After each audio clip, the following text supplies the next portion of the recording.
Hey everyone, Jeffrey Lerman here from Slither Games, and today I'm doing a quick video guide for one of the machine events in Deep Rock Galactic. This one is a new one from update 27 called Guntower. So the way this one works is there are 3 core weapons on it, and each one has its own health bar. You have to activate weak points on each weapon by activating these little platforms on the outside.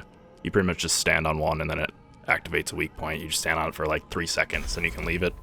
I did have one case where a weak point went away, but I'm not sure if that was just passive or if it was going to force me to have to open up a weak point again. I'm not 100% sure. You'll see as the video goes on some of the flailing around I do, because this was my first time doing the machine event, and honestly any machine event. Be ready for anything. So, quick heads up, I'm doing this recording afterward in one take, the voiceover. So I'm kind of doing a quick look back commentary, giving some tips, you know. For those that don't know how to do machine events, as long as you have one dwarf that is promoted to 25 and you play on that dwarf, you'll have access to Tridolite keys. I don't know if I'm saying that correct. And you'll come across little things like these in the world, or in the game, that you can activate to cause these little endgame events. So as you can see, the weak points I mentioned, they're these little green tanks that appear on the core that you're damaging. Currently I'm killing the heavy burster one.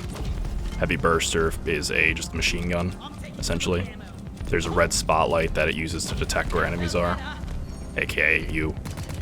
The twin slicer is the 2 lasers up top, one on each side. They don't really do much, or at least they didn't for me. I'm sure they can, but in my case that was pretty okay. The Radial Pulse Gun is the one that's the most annoying, because it shoots out these purple lasers that at least go through my ammo supply drop. I don't know if they would go through walls as well. It doesn't look like it, so you could probably take advantage of the terrain. It's also worth mentioning, for those that don't know machine events, they're timed events. You get a good amount of time, but it depends on, if you're dealing with a swarm while fighting this or not. In my case, I wasn't, so I got kind of lucky there. But as you can see, taking out some of the green weak points. Let me check my notes. The twin slicer has 2 vulnerable spots. That's the laser up top. The middle heavy burster gun has 3 vulnerable spots. And from what I could see, the Radial Pulse Gun on the bottom has 3 as well. And yeah, once you take those out, it's pretty simple. The Guntower is destroyed. What else? What else? Ignore those sounds. They're not from your game or from your computer.